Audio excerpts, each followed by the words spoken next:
PA, o falecido PA do RPM, puta amigo meu era, nossa, eles ganharam muito dinheiro, né? O RPM. Ele gastou tudo, bicho. Cara, o Paulo, eu conheci o Paulo superficialmente, né? Lá atrás, assim, com o Nilo Romero, quando ele voltou pra gravar aquele disco de rock nacional dos anos 80. Cara, não tinha nada. Assim, bizarro, né? Porque caras que ganharam dinheiro que ninguém tinha ganho no Brasil, né? Assim, a rodo ganhando. Deu pra ganhar muito dinheiro. Só que a gente era moleque estúpido, eu tinha 23 anos. Vocês perderam muito dinheiro, então, por inexperiência. Perdemos. A gente não tinha um controle de custos rigoroso, ninguém nem pensava nisso. O LP vendeu quanto? 2,5 milhões. Quanto é que representa isso em dinheiro, Paulo Ricardo? É a média de $1 por cópia. Uma média, assim. Então, pro conjunto... 2 milhões de dólares, 2,5 milhões de dólares para o conjunto? Para o conjunto. De direito autoral? De royalties.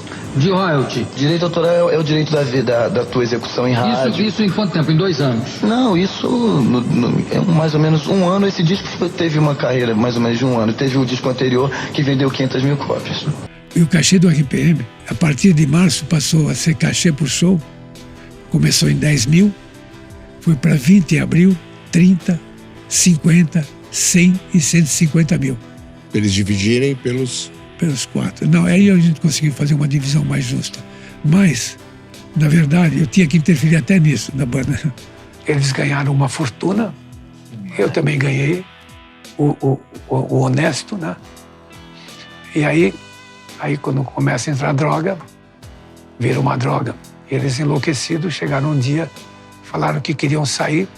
Mas o RPM, apesar de ter 60 shows marcados a 150, vieram com o advogado no meu escritório, dizendo que eles queriam sair do escritório. É o sucesso repentino e a pessoa tem que ter uma estrutura para aguentar esse sucesso, né? E ele é seduzido por várias pessoas, aparecem até administradores financeiros de pequenas fortunas, e aparecem advogados que não sabem nada.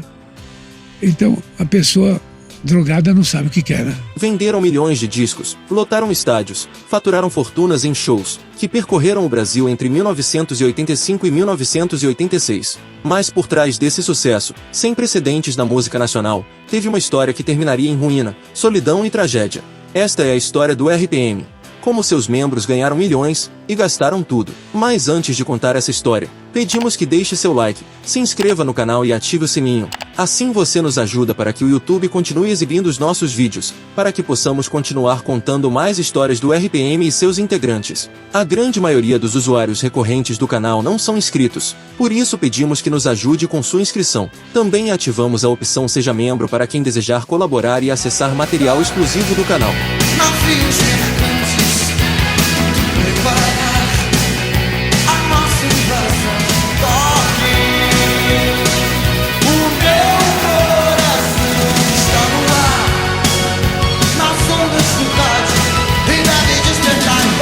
Na década de 80, o RPM se tornou um fenômeno inédito na história do rock brasileiro. Formada pelo vocalista Paulo Ricardo, o tecladista Luiz Schiavon, o guitarrista Fernando Deluc e o baterista Paulo Pagni, a banda conquistou o país com uma pegada moderna, letras inteligentes, forte presença de palco e um show nunca antes feito por um artista nacional no Brasil. Esses 4 jovens, deslumbrados pelo sucesso, conseguiram o que nenhuma banda de rock nacional havia conseguido até então, vender mais de 3 milhões de cópias de um único álbum. O Rádio Pirata ao vivo continua vendendo, até hoje são mais de 5 milhões de cópias vendidas, algo que nenhuma banda de rock nacional alcançou até hoje. O RPM era mais do que música, foi um símbolo de uma geração que buscava liberdade, identidade e modernidade. Sua música deixou um legado e uma marca na cultura popular do país. Da maior banda do Brasil, que juntava 50 mil pessoas na Praça da Apoteose. RPM eu considero que a gente esteve mais próximo da bitomania aqui no Brasil. Cara, era como se uma banda gringa, né, uma banda internacional, o Backstreet Boys, essas bandas que param hotel, que param quarteirões, né, esse tipo de coisa, como se uma banda dessa tivesse 24 horas por dia, 7 dias por semana, o tempo todo no Brasil. Sua música deixou um legado e uma marca na cultura popular do país.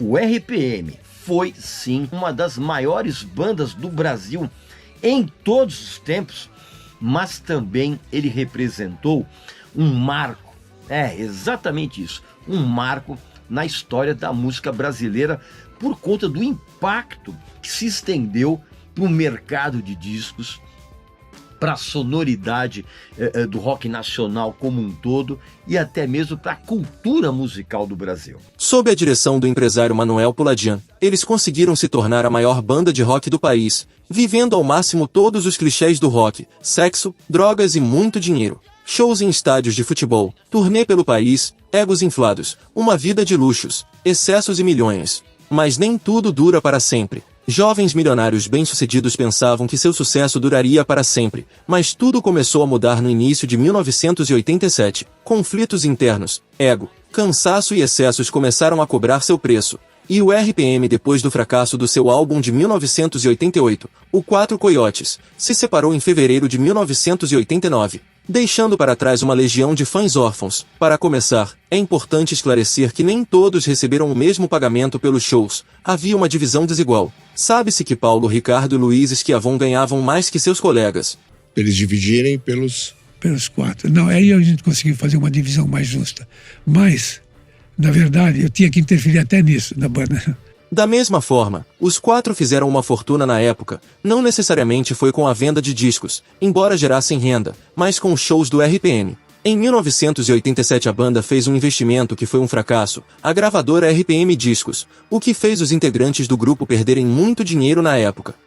Isso deu uma pirada, nós fizemos nosso próprio selo e administramos muito mal do ponto de vista administrativo e do ponto de vista artístico. Ficamos também muito ambiciosos. Na verdade, nós nos propusemos a muitos projetos ao mesmo tempo. No momento em que houve a primeira ruptura, nós tínhamos um selo, já tínhamos lançado um disco do Cabine C, do Ciro Pessoa, então a gente estava enlouquecido e a gente deu uma certa pirada e era uma loucura administrar esse negócio. No entanto, os integrantes do RPM não souberam administrar a fortuna gerada em 1986. Eles gastaram o dinheiro em luxos, fizeram maus investimentos e levaram um estilo de vida insustentável ao longo prazo. Talvez a exceção foi Luiz Schiavon, que conseguiu administrar o que ganhou em 1986, investindo em imóveis, criou estúdios de gravação que continuaram gerando renda. Ele conseguiu manter uma vida financeiramente estável até o fim de seus dias. Schiavon, você é o homem de negócios desse grupo, não é?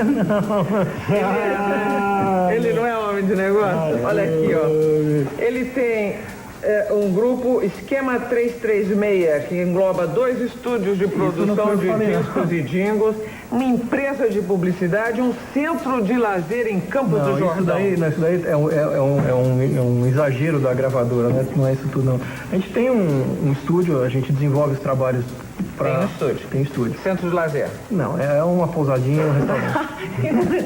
Você viu que tá chegando, e só tá diminuindo o problema é o centro de lazer pra mim é Disneylândia. Que agora, como? Agora na temporada tá faturando uma grana lá com esse frio, é verdade ou não? Negociante. Faturando. Temporada, tá até aqui de fazer bondi lá. Pequenininho, um restaurante pra 100 e poucas pessoas. É pequeno mesmo. Enlouqueceu, perdeu as medidas. O Luiz, nos anos 90, criou o estúdio de gravação, o Esquema 336, um dos mais importantes do país, onde eram gravadas, por exemplo, as trilhas sonoras das novelas de maior sucesso da TV Globo. Em contrapartida, Paulo Ricardo, Fernando Delucchi e Paulo Pagni já haviam gasto grande parte desse dinheiro, já no começo dos anos 90. O Schiavon falou na época que Paulo Ricardo em 1993 tentou voltar com o RPM junto ao Fernando Delucchi, pelo fato que eles tinham na época problemas financeiros. Eu acho que essa volta forçada do Paulo, independente dos motivos financeiros que ele possa ter, foi uma coisa meio cafajeste, sabe? O mínimo que ele podia fazer era ligar pra minha mãe falando: Luiz, pô, tô mal, vou ter que voltar pra RPM porque não deu, e tudo bem? Tudo bem. Você voltaria? Não, eu não voltaria, eu não toco mais com ele. Mas se conversar com uma Mas era só ligar, sabe? Ligar e falar, conversar, dar um toque. Nem avisar, ele avisou. Não.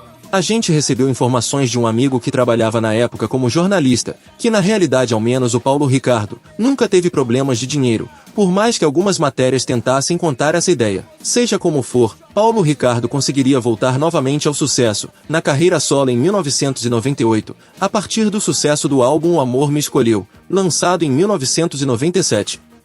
Esse álbum trouxe os grandes sucessos, as faixas 2 e Tudo por Nada, que ficaram no topo das músicas mais escutadas em 98. Fernando Delucchi, após o fim do projeto Paulo Ricardo e RPM no final de 1994, participou da banda Engenheiros do Havaí, e a partir de 1996 começou a trabalhar em estúdio, fazendo jingles para publicidade. Eu fiz o Paulo Ricardo e RPM até 94, com o Humberto até 96, né, 95 e 96, Daí a banda acabou, né?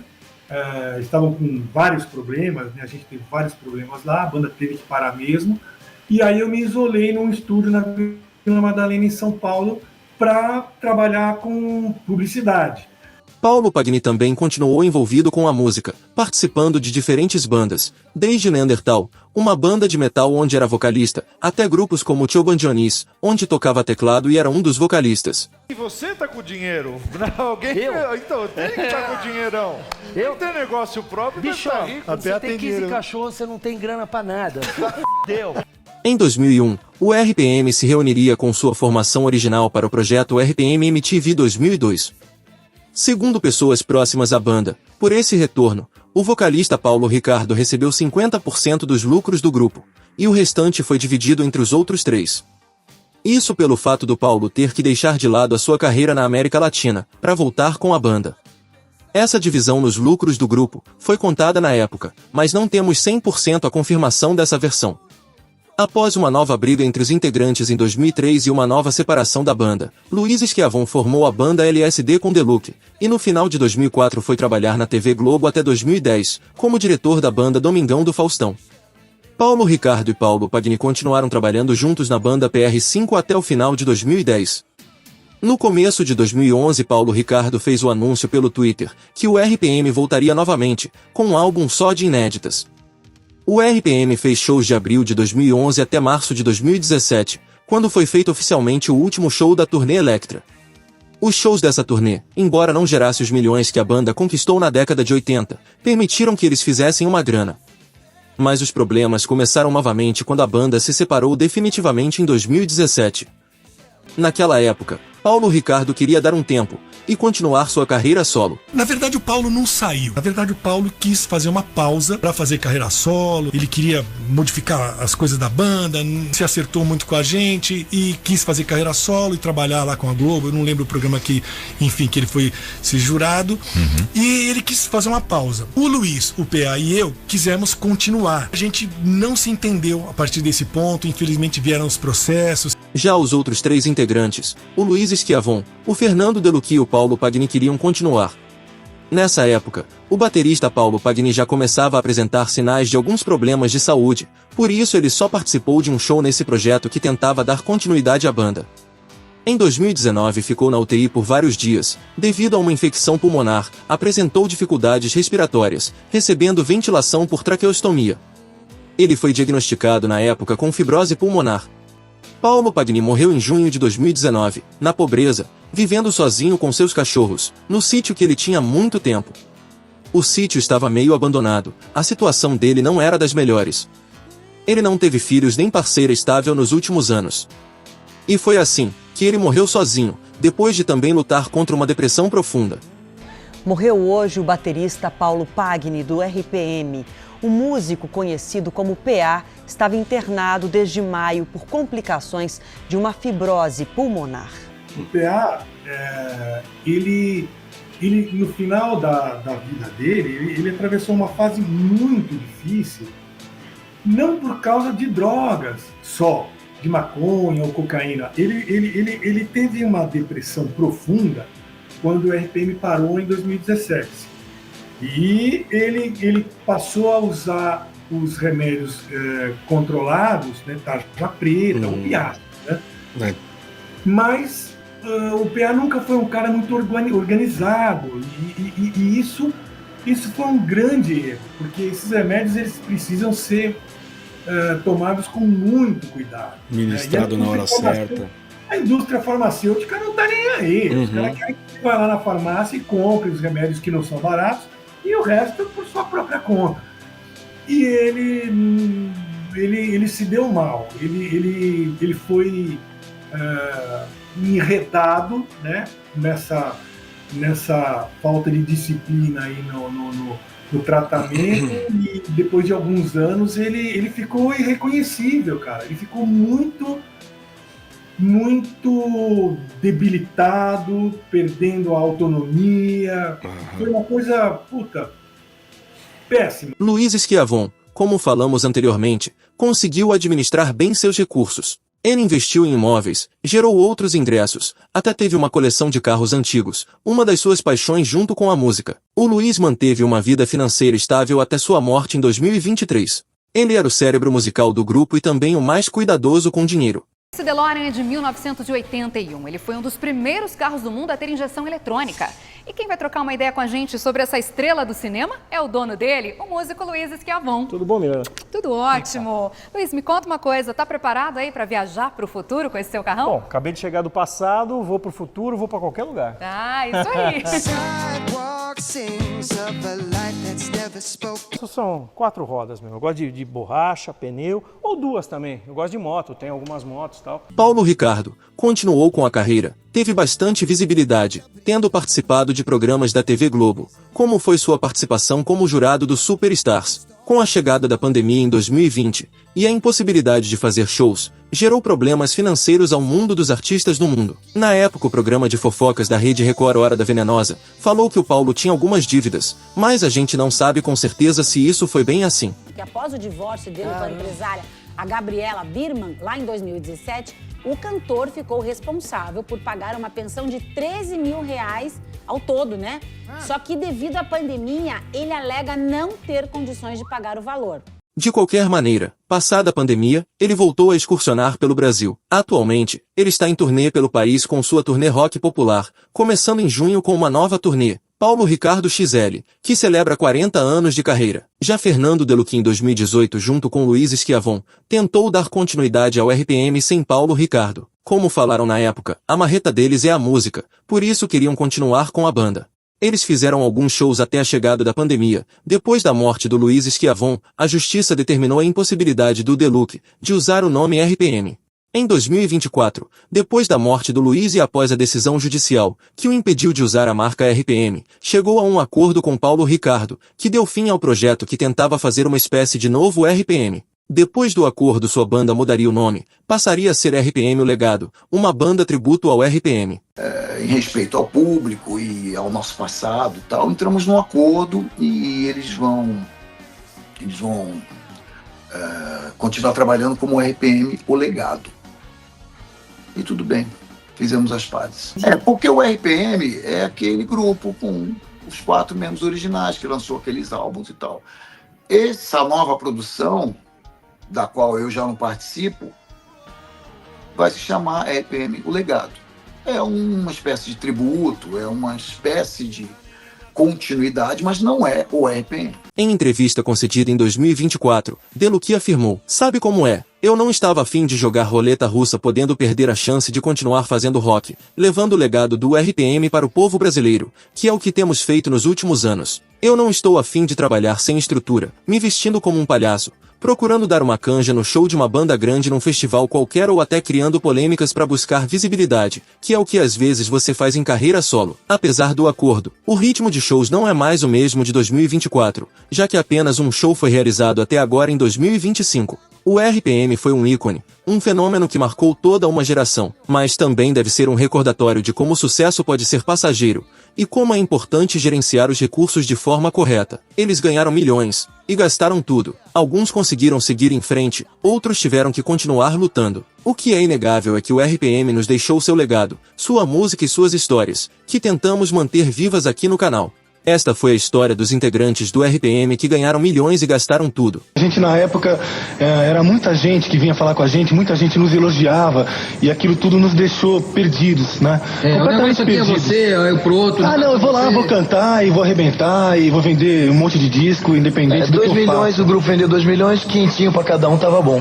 A ideia era essa. Era mais ou menos assim. Não é má ideia, como ideia. Sim, mas o problema é que o grupo ele só existe quando existe uma comunhão entre as pessoas, quando existe um só objetivo musical. E foi muito lamentável a implosão do RPM depois do lançamento daquele disco equivocado, que é o Quatro Coiotes. E esse disco foi o canto do cisne, vamos dizer assim, de uma banda totalmente destroçada por horrorosas brigas internas causadas por egos assim infladíssimos, né? Era legal, deu pra ganhar muito dinheiro ou era uma época que não se fazia contrato bom? Não, deu pra ganhar muito dinheiro. Só que a gente era moleque estúpido, eu tinha 23 anos. E a gente, o que a gente fez? Montou uma gravadora, tipo, não deu certo com a Apple, vai dar certo com a gente. Puta que pariu. Montaram uma gravadora. Montamos uma gravadora. RPM Discos, Revolução. Não, RPM Discos. Vocês perderam muito dinheiro, então, por inexperiência. Perdemos. A gente não tinha um controle de custos rigoroso, ninguém nem pensava nisso. Se você gostou da história, não esqueça de se inscrever e deixar seu like, seu comentário. Agora o vídeo continua com vocês.